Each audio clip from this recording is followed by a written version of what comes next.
so welcome to our workshop today. Today is a little different because it's a hands-on. So I think we had a very good feedback last time from the workshop we did with Daniel, the sauerkraut.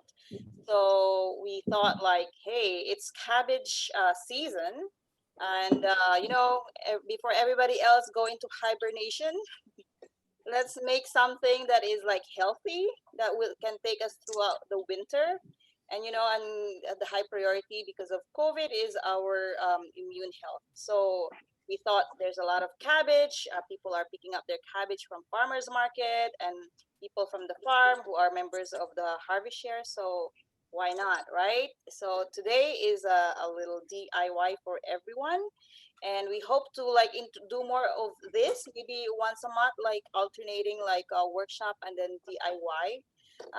So yeah, I'll turn it over to Christina as we proceed with the rest of the program today. Mildred, sorry, I was just getting the Facebook Live together. Hi, everyone. So today I'm just going to start with a land acknowledgement. Black Creek Community Farm acknowledges that the sacred land in which we operate is situated upon the traditional territories of the Wendat, Haudenosaunee, the Anishinaabe, and most recently the Mississaugas of the Credit. This territory is covered by the Dish with One Spoon Wampum Belt Covenant, an agreement between the Anishinaabe and Haudenosaunee allied nations to peacefully share and care for the lands around the Great Lakes. Black Creek Community Farm recognizes the many nations of Indigenous people who presently live on the land, those who have spent time here, and the ancestors who have hunted and gathered on this land known as Turtle Island.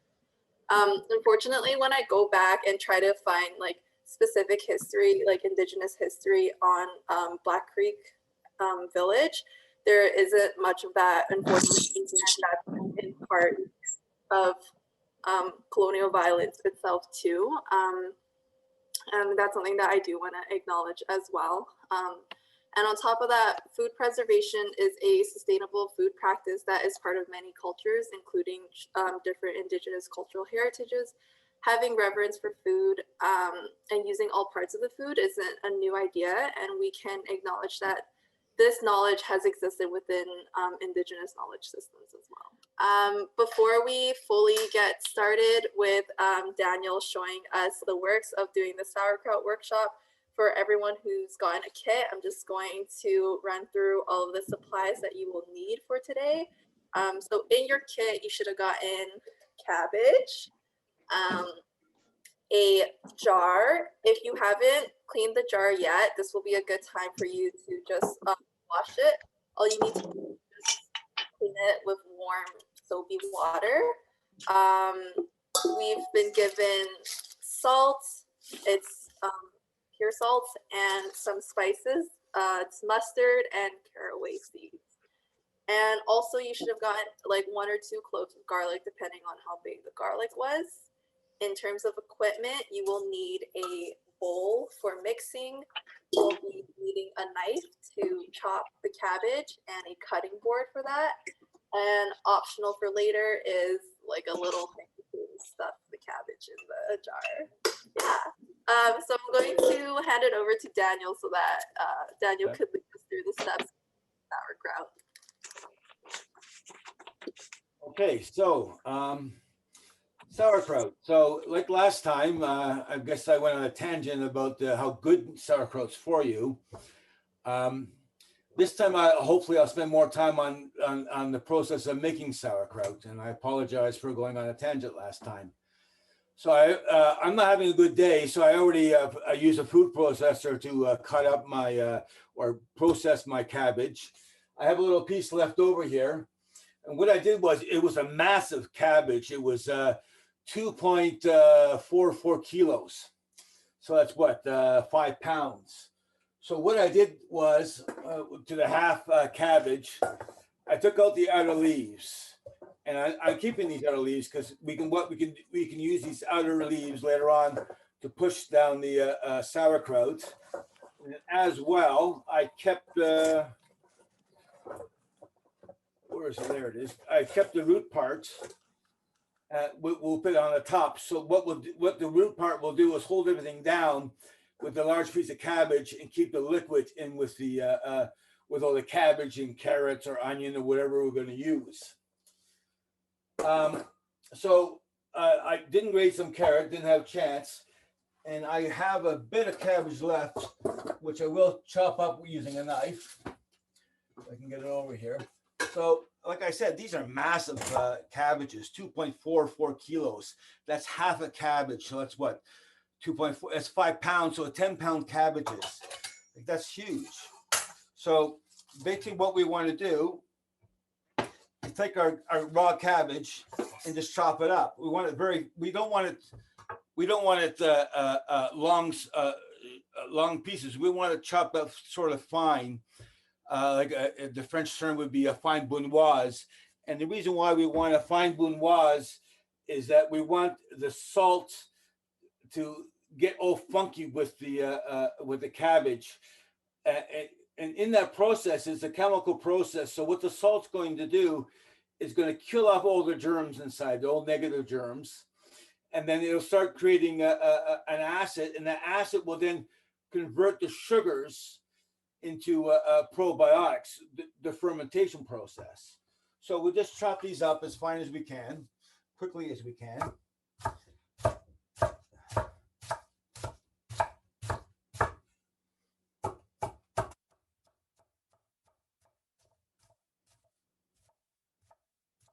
So as you can see, we got some good size. Like I said, it was a massive 10-pound cabbage. But I'm just chopping it up rough. And then what I'll do is I'm about there. One more knife through. And then I'll take my hand, my clean hand, by the way, and just throw it in to my bowl.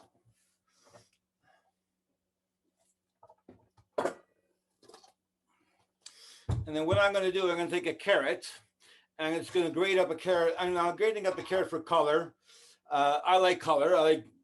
You can use beets, you can use carrots, you can use red cabbage, you can use apples, you can use different things. You can use you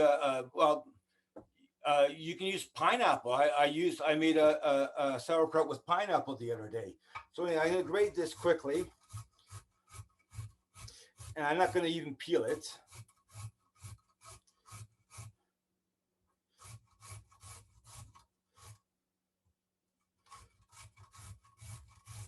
So it's all a rough, basically a rough chop, but you're going to grate it all down as far as you can. I'm going to add that to my cabbage. And then what I have here, so I have, I like to use pink. I like to use pink Himalayan or pink salt mine from the Himalayas or South America, the Andes. And I don't use it because of the mineral content. There's more mineral content than white salt. But what I like about the mine salt is that even Celtic sea salt or salt from the southern France and the Mediterranean, there's a lot of plastics in the ocean, so you get a fair bit of plastic in the salt. And with the mine salt, there's no plastic in the earth, right? So there's you don't get those little bits of plastic.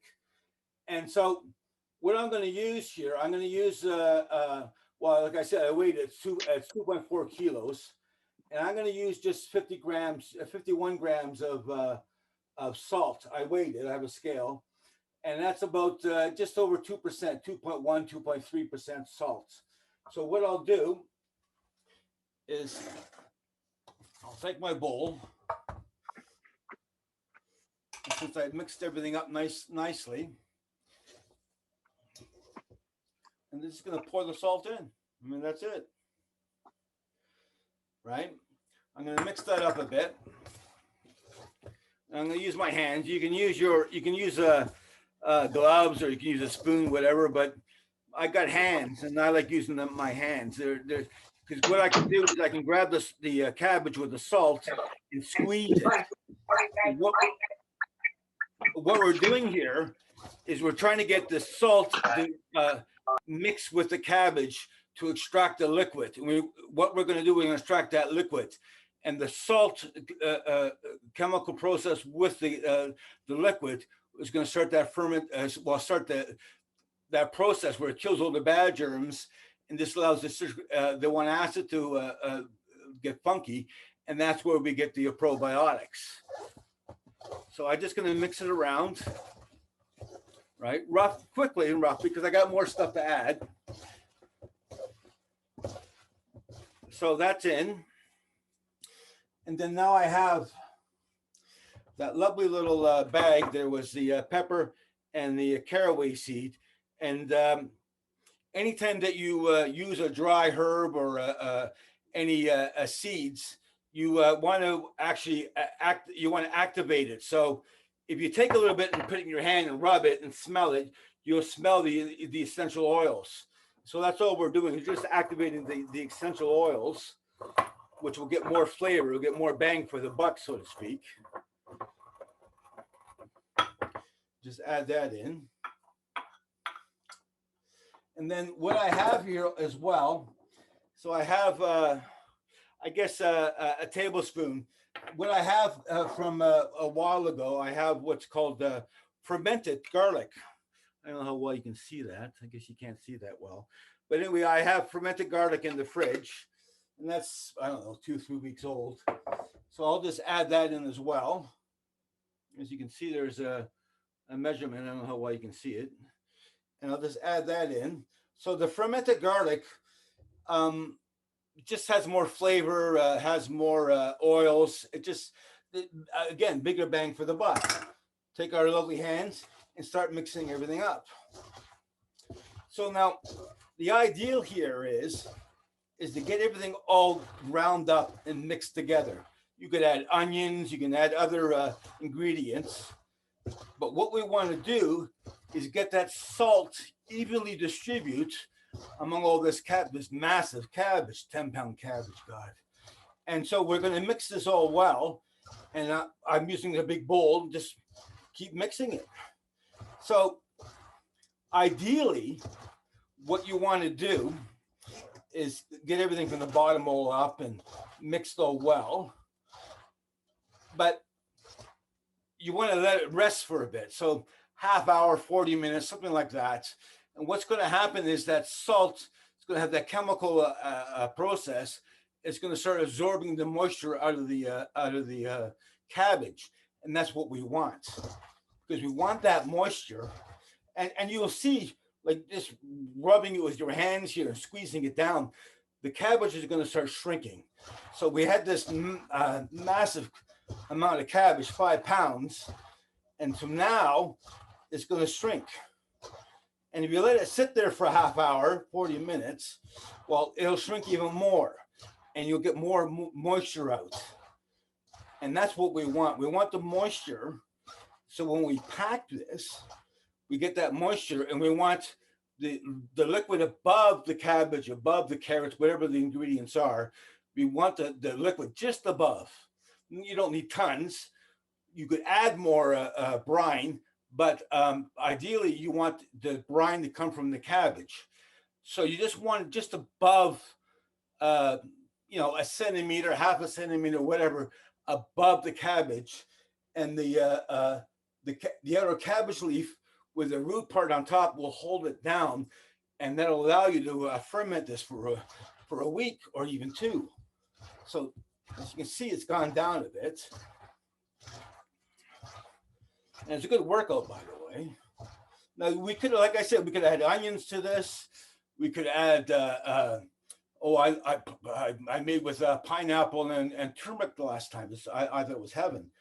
You can add different spices, different herbs. Using the red cabbage and red onions is like you're getting more bang for your buck. And then on top of more bang for the buck, so what we're doing here is we're allowing it to ferment. We're allowing it to sit. So what's going to happen is that process is going to take the natural but I guess with vitamin C, vitamin K in the cabbage, in the onions, whatever you're using, and it's going to multiply. It's going to double or triple the amount of vitamins in there because of that process of fermentation. So it's going to get a little bubbly. It's all going to get funky. In fact, when you fill up your jar full of it and you let it sit, you want to put it on a plate, because what's going to happen, depending on how much you fill it up, the higher get it down. Sorry, the higher you fill it up, the greater that salt action process will create more liquid, and so we'll have much more liquid at the end, and that's what we want. We want a ton of liquid.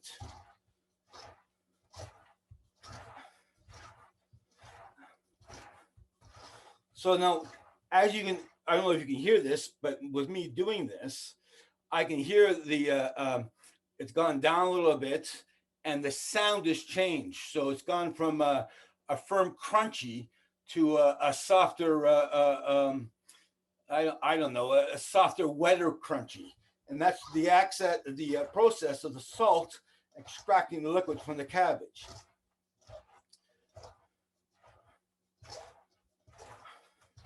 Daniel, if I could just quickly interject. For everyone who picked up a kit, I put about 3 whole tablespoons of salt, which is equivalent to about, I did heaping, so it's about 30 to 40 grams.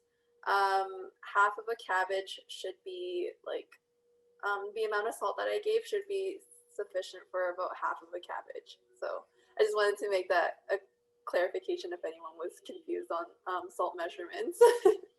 No, I scaled your salt, and it was 40 grams, if I'm not mistaken. Your salt. Okay, perfect. And that's again, so measurements, measuring. So if you take your different salts, I don't know if I have any. No, I guess not. If you take flaky sea salt from the there it is. So you take, you know how well you can see it, but you can see it's bigger. I don't know how well you can see it. It's bigger grains, and then you would take the pink salt. Again, it's a little bigger grains than this salt. So if you were to weigh these, the volume measurement might be the same, might be 2 tablespoons or 2 teaspoons, whatever it is. The weight measurement will be different because they're different salts, and they have different density. So some salts might be 40 grams, and other salts might be 45 grams. So there's a slight difference with salt. I like using the pink Himalayan salt, but what I doing in this cabbage, I did 2 tablespoons and 2 teaspoons, the amount, which gave me just over 50 grams of salt. I think 52 grams, 53 grams of salt, which is greater than I think 2.1, 2.3%, which is more than enough salt. You want at least 2% salt to the weight of your cabbage. And I have a scale, so I can weigh everything, which I did. And again, I can hear the liquid in my cabbage. So ideally, what you should do at this stage is cover it and let it sit, I don't know, half hour, 40 minutes. The longer you let it sit, the more liquid you're going to extract. We don't have that opportunity here. I'm going to start putting it in the jar soon. But what you want to do is you want to, Daniel, the water. Daniel, sorry, I don't mean to interrupt. We do have a bit of time to let the cabbage sit if folks are at that stage. I'm at that stage right now. Okay. But we do have a bit of a presentation taking place as we let the cabbage sit. Charlene, who is an intern, who's also doing her master's in dietetics. Correct me if I'm wrong. We'll be doing a quick presentation on the benefits of probiotics and fermentation for your health. Sweet. Yeah, so if we can do that, is that okay? That's wonderful. I'm all ears. All right, Shar, let's get to it. Okay, perfect. So thank you, Daniel, for starting off the sauerkraut fermentation and all that prep work. Like Christina said, while we're waiting for our cabbage to settle, I'm going to be talking about fermented foods. So for those of you that don't know me, my name is Charlene. I am currently doing an internship at the farm, and I am a master's student at the University of Toronto. I'm studying public health and with a focus on nutrition. I'm also training to be a dietitian while I'm doing this. So to get into it, before we start talking about probiotics, I just want to do a quick science lesson on the gut microbiota. So this is going to come up later, but the gut has a really big connection to fermentation or fermented foods and probiotics. So what is it? What is the gut microbiota? It's essentially a community of bacteria and yeast bacteria and microbes that are living in your gut. So there's actually around 100 trillion microorganisms in your body, all the way from the mouth to the colon. So there's a lot going on in terms of bacteria in your body. And this is good bacteria that I'm talking about. So what does it do? So it does break down and ferment fiber. So we are talking about the fermentation of foods, but a lot of fermentation actually happens in our gut, in our bodies. So you've probably experienced this if you've ever had really fibrous foods. You probably experienced it as gas. So our intestines, they can't break it down, but the bacteria can break that down. And when that happens, when they ferment the fiber, it produces small amounts of fat, vitamins, and minerals. So in fermentation and when you make sauerkraut, usually a product of that is lactic acid. So in our body, what happens when we break down fiber is it creates fatty acids. It's kind of a cool comparison I just wanted to make. Bacteria also helps to absorb nutrients. So it does a lot of functions, but these are probably the most well-known that happens in the gut microbiota. So what about food? What is this connection to food? Let me just go back. Essentially, it's the probiotics in food that can support your gut health. So before I talk about probiotics, I just wanted to mention that there are many factors that impact your gut microbiome, from geography to stress. There's lots of things that can impact it, but right now we're just going to be talking about diet and specifically fermented foods and probiotics. So I often find that sometimes these two words, probiotics and prebiotics, they can be kind of used interchangeably. So I just wanted to clarify the differences between them. So probiotics, these are living bacteria and yeast. So you're actually making probiotics right now because you're making sauerkraut. And it's these probiotics that kind of change the conditions of the bacteria already living in your gut, in the microbiota. So they also help maintain a balance of bacteria that happens in the gut, that is found in the gut. Probiotics are in fermented foods, like I mentioned. And I just wrote down at the bottom there the names of the most common probiotics found in foods, and even the food industry uses these when they want to make things like yogurt. So you might be able to see this ingredient like lactobacillus on like the side of a yogurt if you look at the ingredient list. So prebiotics is essentially food for the bacteria. It's food for probiotics. And this food is, like I mentioned before, fiber. So it's not digestible by our intestine, but our bacteria can break it down. And it encourages the growth and it stimulates activity of the bacteria in your gut. So some kinds of foods that are prebiotics are sunchokes, bananas, onions.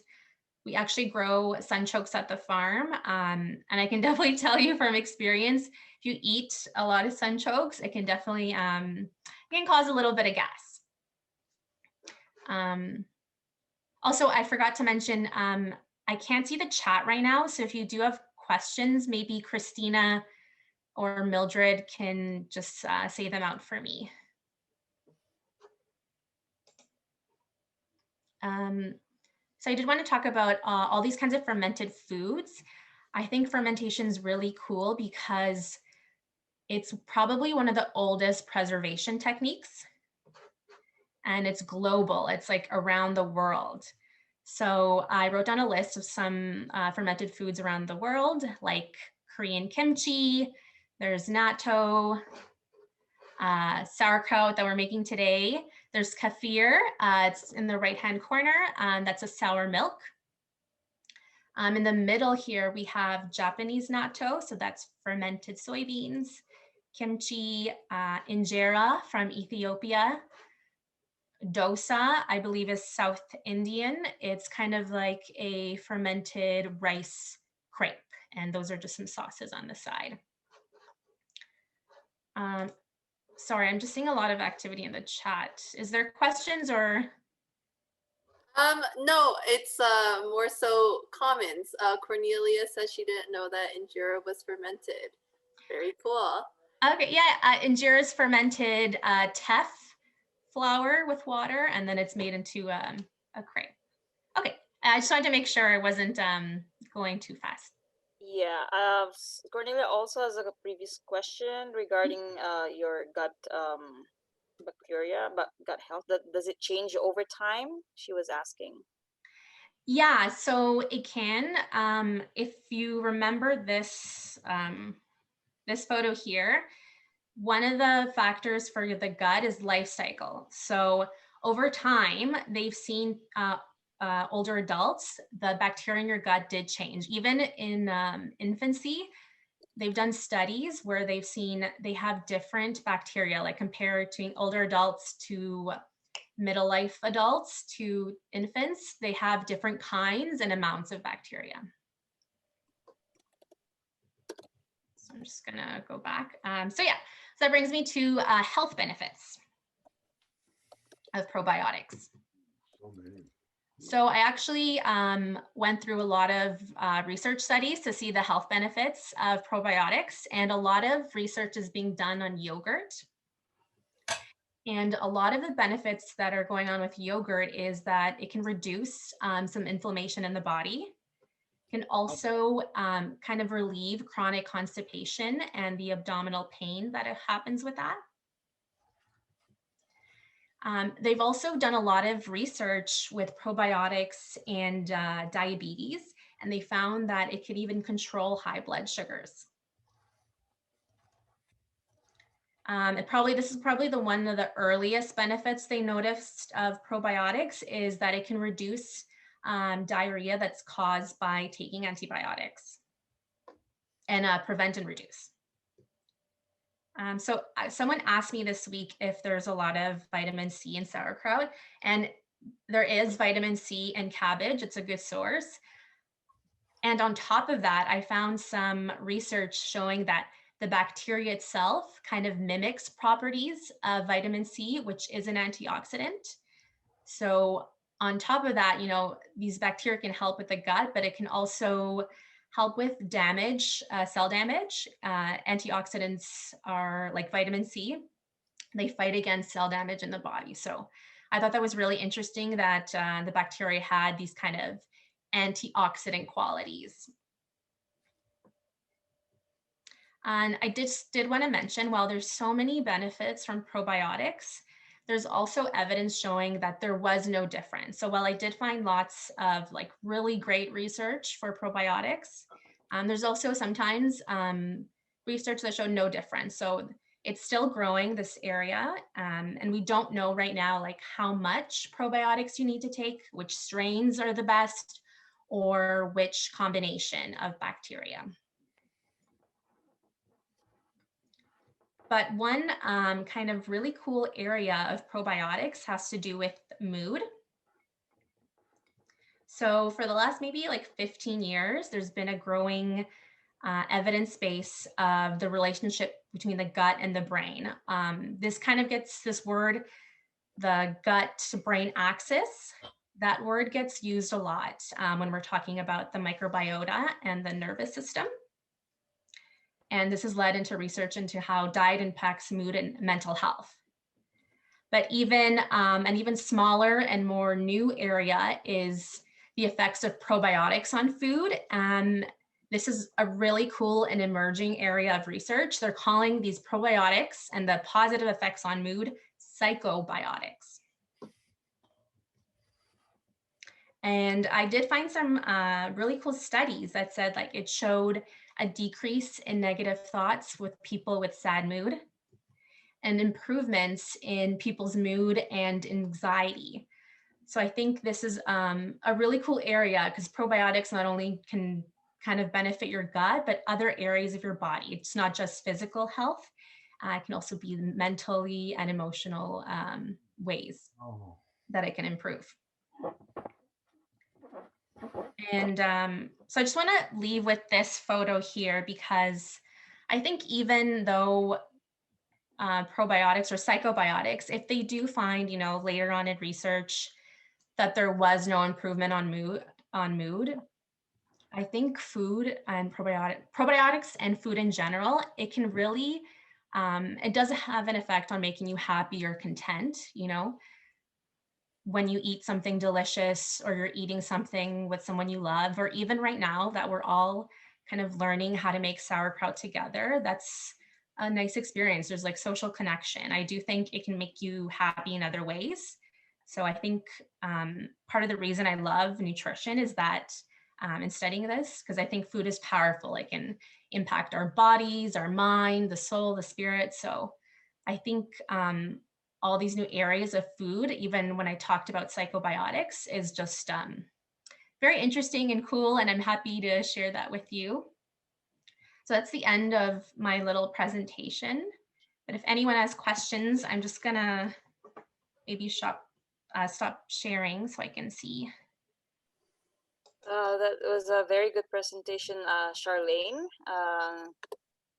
Yeah, very interesting like facts. And I know last time we had this somewhat similar presentation. It gathered a lot of interest among the participants. So if you have any questions, this is the right time to do so. Or if you already are like into this fermenting, and if you can like give us some comments about your own experience, if you're making kombucha or sauerkraut or anything from your culture. Like my husband is originally from like Chennai in India, and sometimes he makes idli. It's kind of like a fermented food as well.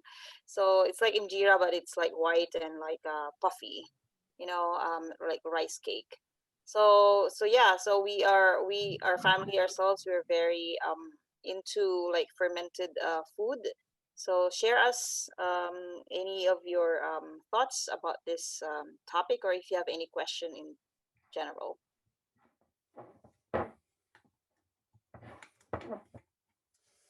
So I guess we're back to me.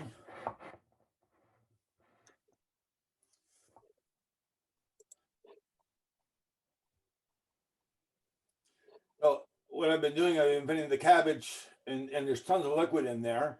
I've been putting the cabbage with my fermented garlic, a bit of carrots, the different seasonings, and now I'm going to press it down. So what I'm doing here is I'm taking the dull or the thin end of a wooden spoon and just pushing it down.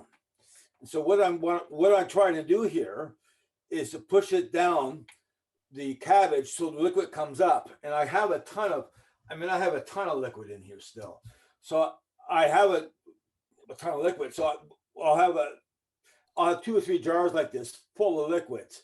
and I may not have enough cabbage to cover the top. But yeah, this is like coming up really, really, really, really good. And I'm glad we took the 20, 30 minutes there to allow it the salt to absorb. Salt and sugar have the same properties when you add it to something. It absorbs liquid. And so when we added the salt to this, it already started the process of absorbing the liquids. And what's going to happen is there's going to be more liquid. I have some ferments that it almost pours out. But yeah, it's a great sign that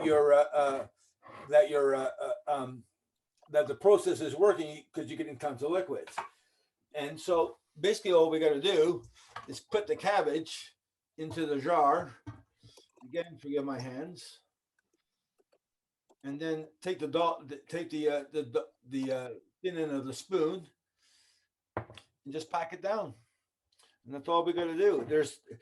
With the proper tools, they have the proper jar, and it's a metal thing. It just pushes everything down. It's much more efficient than what I'm doing it. But yeah, this is all you got to do, is you just got to push it all down.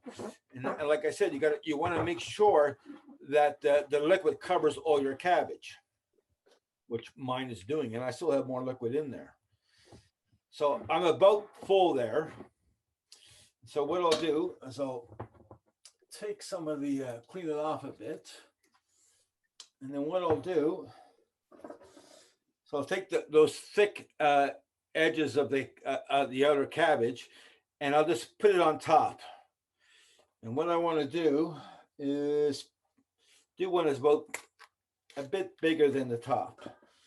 And this is a bit bigger, but that's fine. And what I'll do is just push it down.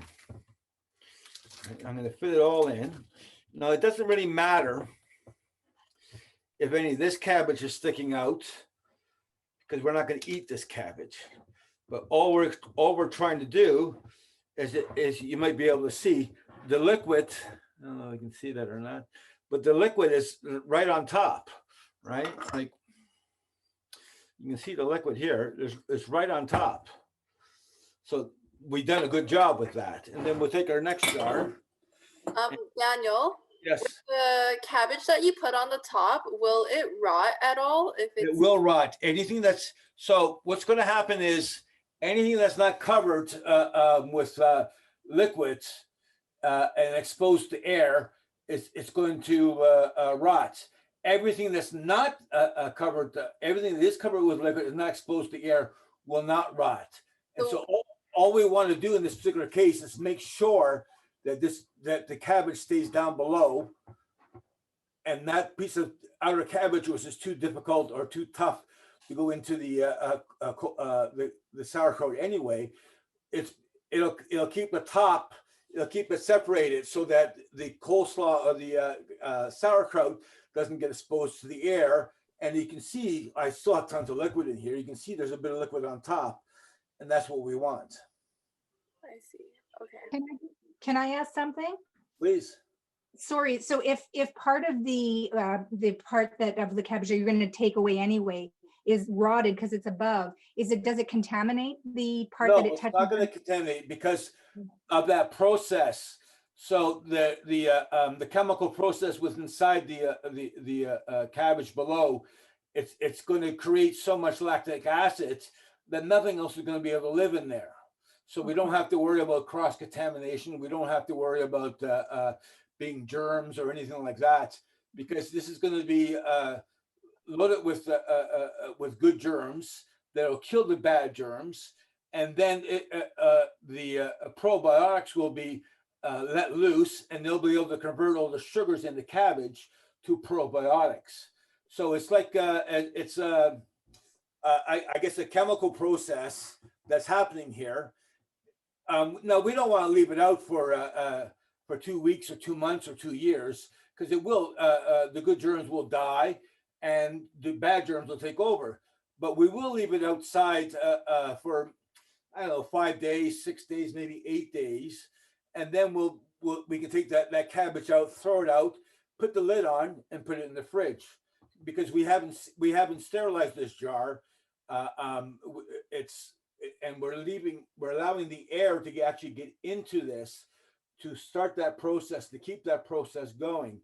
And because that process has started, and it's all the sugars that are in there, they're going to all those sugars are going to convert to probiotics, and that's what we want. And as we can see, what probiotics do, there's like so much, like it's just like there's so many good reasons to consume foods high in probiotics, sourdough, cabbages, anything. It's just like it's so good for the body. And so this process that we're doing here is we're enabling that process, we're feeding that process, which in 5 days, 6 days, 7 days, that process will reverse and then it'll start feeding us. Does that make sense? Yeah. Thank you. So as you can see, I still have tons here, and I'll just add more to it, my next jar. And I got tons of liquid. So now understand something. That liquid, so if you what you wanted to do, and I've done this, I've made more liquid than what's required. I had one jar like half, maybe 2/3 cabbage and 1/3 liquid. And what you can do is you can take a shot of that liquid in the morning, and that liquid, because of this process, it's not just the cabbage, it's also the liquid that's full of probiotics. So the liquid and the cabbage are both very, very good for the body. And just put it in a shot glass or in a cup, whatever, and drink it. It's might be a little bit rough to drink it first, but it's ever so good for you. I mean, it helps. There's so many processes in the body. It helps the gut talk with the brain.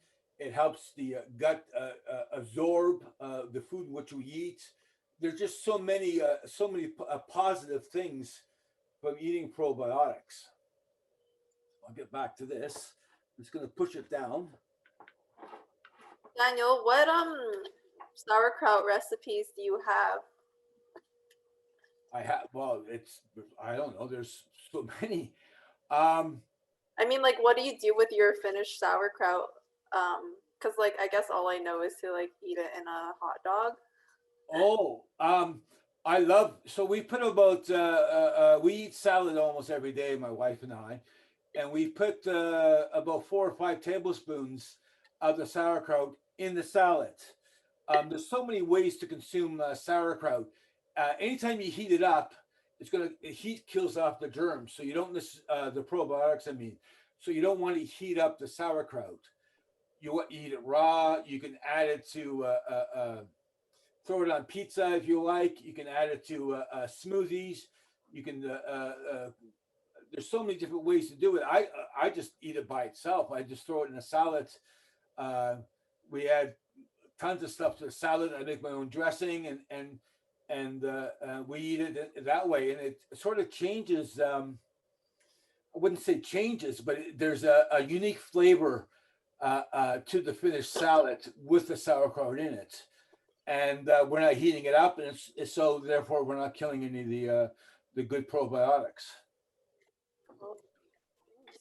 Cornelia shared something really cool that I'm going to read out loud just in case everyone can't access the chat right now. She says sauerkraut tastes great if you add dill in the jar. Although sauerkraut is a German word, the dish did not originate in Germany. That's really cool. I didn't know that. It took root mostly in Central and Eastern European cuisines, but also in other countries, including the Netherlands, where it is known as zerkool. Sorry if I pronounced that wrong. And in France, where the name became choucroute. I don't know French. It means sour cabbage in German. Cornelia, how do you know all this? Well, I speak German, so I knew that part about sauerkraut, but the rest is from Wikipedia. Oh. I think that because of the border conflict with Germany and France, we're in Alsace. That's where the French and German sort of mixed together. There's a lot of German influences and French influences there. It's been part of both countries over the years, and I believe, if I'm not mistaken, they use a great deal of sauerkraut in the Alsace region of France. Wow, that's very interesting about like sauerkraut and fermentation. And for those of you who later might delve into more like fermentation, there are like resources in the chat. I said there's this book by Sander Katz. He is considered to be like father of fermentation. So check that out in the chat. It's called The Art of Fermentation. And there's also this book that I bought for the program. It's about like fermentation. And there's a lot of like different books as well. This one is about preserving different ways to preserve. It's a Canadian one. It's wellpreserved.ca is their website. It's a couple who started to like go into like a lot of preservation methods, and they do a lot of fermenting as well. So there's a lot of different books that you can use and look into later, and even like different like products. Like what Daniel is using right now is his own like wooden spoon.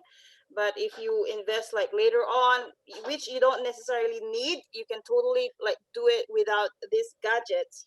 But like there's advantages like later on if you do a lot of sauerkraut making, because it pushes down like right the way it is designed. If you can see this is like frayed and it's like wide at the bottom, so it can like really like push down more efficiently. So there are like kits that you can buy. In terms of like the cabbage, because the sauerkraut has to be under the brine, so you don't use metal things to as weight to push down the cabbage. What Daniel illustrated is to use portion of like the middle of the cabbage or the outer leaves, and this also come like in a kit. It's made of glass, so it's a weight that will push down on your cabbage, so it's under the brine solution. So, and another way to do it is to fill up a Ziploc bag, fill it with water, and then that will push down on your sauerkraut pieces. So there's different ways. You don't necessarily have to buy expensive kits, especially if you're starting off and you are new at fermentation, but these are like tips later on. And in terms of like the salt, again, make sure that you use like kosher salt or sea salt. You don't want iodized salt, because there's like pickling salt as well, because iodine it changes the color of the ferment, especially if you're pickling. It changes like the color, and you just want the natural salt to come through. And also I know a lot of people are familiar with the green cabbage. I just want to show you the red cabbage. This was freshly harvested from the farm yesterday. I'm gonna do my cabbage like later, because I'm like on my keyboard, and I didn't want to be switching from my doing this and keyboard. But this is, according to Daniel, I was chatting with him yesterday, this could even be more packed with vitamins and minerals because of the color, the pigmentation that is in it. And just to show you some finished product, well, I cheated today. This is Daniel's fermented things, actually. This is plain cabbage. Daniel, I'm showing off your sauerkraut. I was going to show him the end piece of the end glass of one, but yeah. So this is the green, and then this is the red cabbage, and this is the pineapple. I tasted the pineapple sauerkraut. I didn't know that you can use like flavor sauerkraut with pineapple. My husband and I love it so much. So thank you for sharing the sauerkraut, Daniel. And so I encourage you to play with different flavors. It is fun. There's a bit of turmeric in that pineapple one too. Oh, that's why the colorful color. Yes, yes.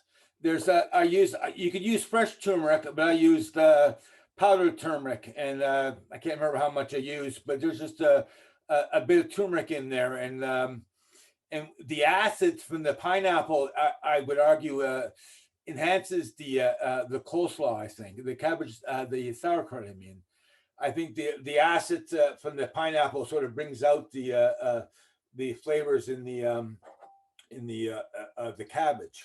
But anyway. Wonderful. Yeah, I just want to like do time check as of now. How is everybody doing with their sauerkraut? I think we just need like maybe 3 minutes before we all wrap up, because this is almost like one of the last sessions that we're having, and we want to hear back from everyone. Like all of you have started like joining our workshop like as early as maybe end of May when we transition into doing online. So we want to hear back from you. We will be sending like a feedback survey in the email, but today, Christina, I don't know if we are able to do a survey today that they can fill out, or are we sending that through email? Oh, there, she sent. I was thinking of just sending it through email later on, but this is something for everyone to just be mindful of. Yeah. Yes. So, thanks, Christina. So please, if you have like spent a little bit of time, we want to hear back from you. We want to continue doing what we do. It's good for the community. It's good for people to like come together especially during this challenging time, and learn from each other. So we want this feedback to be part in like giving our reports to the city, to our funders, to our supporters, and so please share us your feedback. So yeah, Catherine, how's your sauerkraut doing? Oh, Catherine, if you could unmute yourself. Hi, everyone. I'm still chopping away. I want to add carrots to mine. Wonderful. Yeah. Feel free to use up your harvest share vegetables. Yes, I plan to use my carrots from there. Cool. Yeah. So at the end, Daniel, do we use cheesecloth? I don't use cheesecloth. I use I don't know how well you can see this here. I got the cabbage, the outer cabbage leaves, and I just like fold them up so it sort of fits in the jar properly. And what I can do is take a bit of that weight. I can even use a carrot, for example, and just it sort of weights it down. Now this cabbage is full of liquid, so I don't see a problem. This one doesn't even have a weight, and I already see the liquids.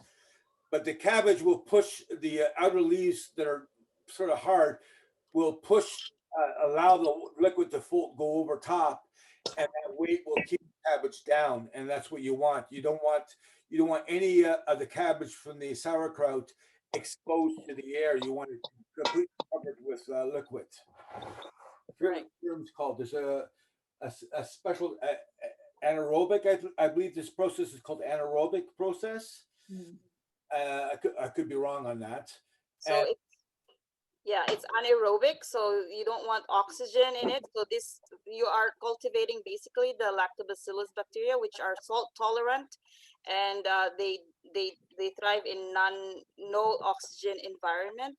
So that's what you want to do actually. So there's also like valves that you can use. Again, this comes with a kit. It's like one-way valve to release the air, because as fermentation happens, bacteria, they produce like gas, so they can come out, but then oxygen can't go in. So there's like lids that you can like use. But if your sauerkraut is submerged in brine, so that it is okay, right? And so my question, Daniel, for everyone, how do they know if it's done? It's like, because it based from our experience, like summer they ferment differently than in the winter. So in summer it's like the kitchen is a lot warmer. So how do they know when the sauerkraut is ready? Well, there's going to be a few reasons. So what's going to happen is you're going to get some bubbles, and it's also the smell's going to change. So between 4 and 6 days, depending on temperature of your kitchen, summer, winter, it can happen quicker and it can happen longer. But basically what you want to make sure that the liquid's above the cabbage.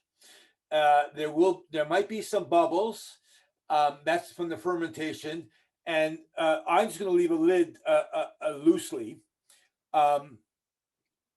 And what I'll do is I'll check it every day. I'll give it a little mix to make sure I'm not getting mold on top. And which I do have something to show you about mold. But anyway, you're not going to get it. You might get some colorization on the outer cabbage, but you're not going to eat that. And even if it does get mold, like cam yeast on it, it's not going to affect the cabbage. You can just throw it out. And we can digest cam yeast.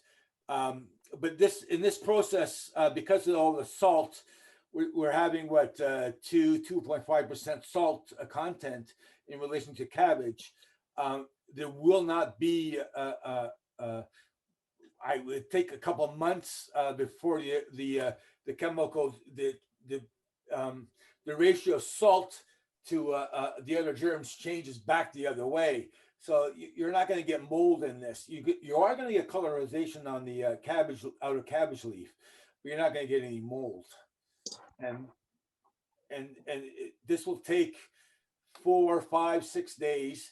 You can go longer. The longer you ferment this, the more sour, the more stronger the sourness in it. The less you go, the less sugar that's in there. But you also have to remember, once you put it in the fridge, that chemical process is still happening. It's not as happening as fast as it is at 20 degrees, 22 degrees Celsius. Your fridge should be at no higher than 4 degrees Celsius.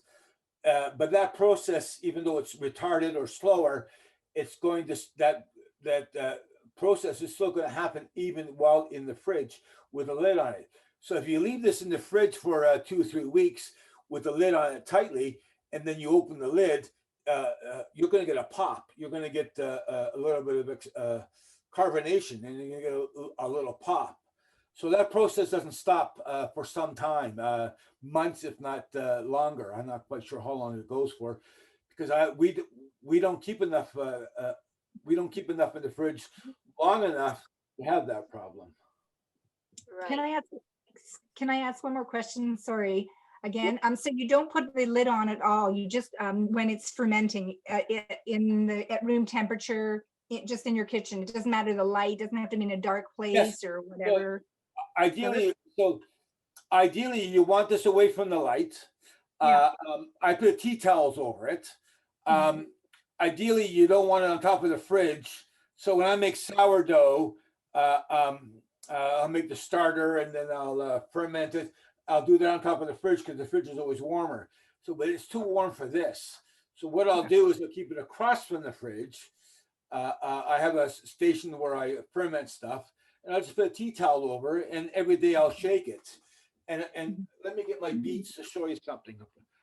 So you don't put a lid on while it's fermenting. You just put the top of whatever. But when you're shaking, I assume, do you put a lid on then just to be careful, or you don't? No, you don't have to shake it much. You basically have to move it. You have to move it back and forth. Right. You're not like shaking it like a martini milkshake. Yeah. You want to move it around. Yeah. You want to so the salts move around and prevent any cam yeast from happening. And then as well, you want to introduce you want to introduce everything to the sugars. So in order to like, for example, for making sourdough. So the best way to make sourdough is you stretch the dough out and then fold it back up. Wait 20 minutes, half hour, stretch it back out, fold it back up. What you're doing is you're introducing the yeast to the natural sugars, and you're furthering the process. You're helping the process along. So all we're basically doing, we're just mixing it up a little bit. Right. We don't have to take a spoon and mix it all up. Just give it a shake, and shake it every day, and you'll prevent the formation of any yeast, and you'll help introduce the sugars to the probiotics, and it'll get more funkier. It'll get more. It'll ferment quicker doing it that way.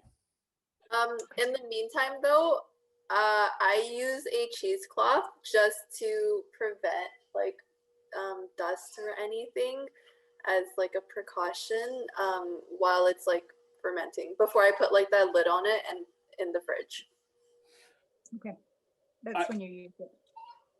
I have a problem with cheesecloths because my issue with cheesecloths is that particularly if you make kombucha and stuff like that, more so in the summertime, the cheesecloth is so loose, so bugs, insects can fly through that. You don't have to worry about it now, but I do have issues with cheesecloth because it's too loose. And so what I'll do is just put the lid on. I won't tighten it. I'll just leave it ajar, and I'll put a tea towel over top of everything, and I'll do that for the until I put it in the fridge. If that makes any sense. Cheryl, where are you at in your process right now? Well, I had filled up my jar, but I don't have enough liquid, I don't think.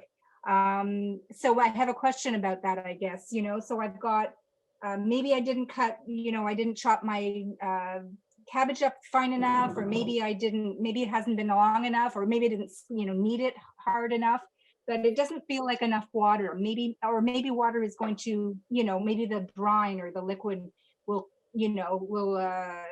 continue to, grow, I guess, or increase.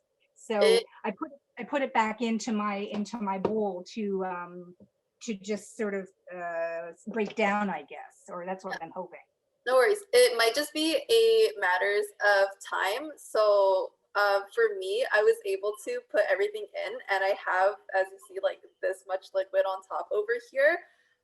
Just doing the action of like squishing it down pretty hard with this little friend over here generated a lot of liquid. And that's why I didn't do that, so I have to do that. Yes, thank you. And on top of that too, if after 24 hours, like the sauerkraut itself doesn't like naturally generate enough liquid for you, you can just make a salty brine for yourself. It's going to be at that same like 2-3% salt brine ratio. So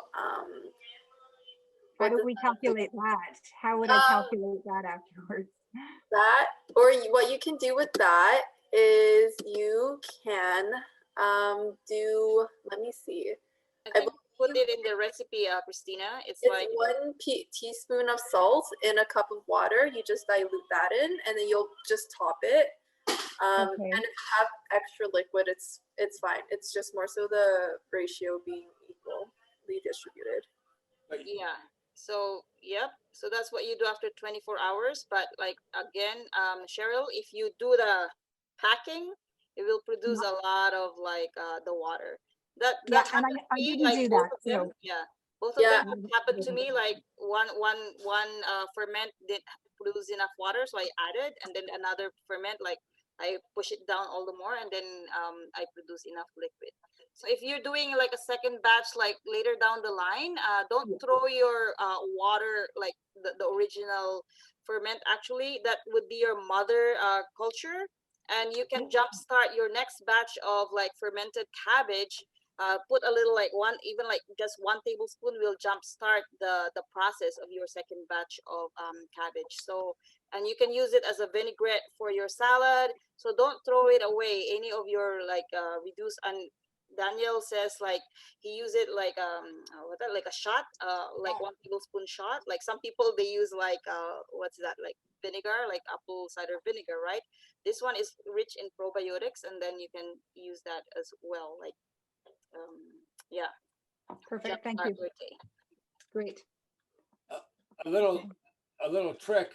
So to get more liquid out of it is when you're squeezing that cabbage, you're getting a workout. You're using your muscles, and you want to squeeze tight.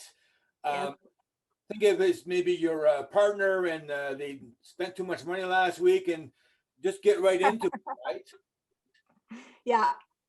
There's lots of things to think about when one gets one. Yeah. Thanks. So, all right, I just want to do a time check. It's 3:12 right now. We're just gonna wrap up.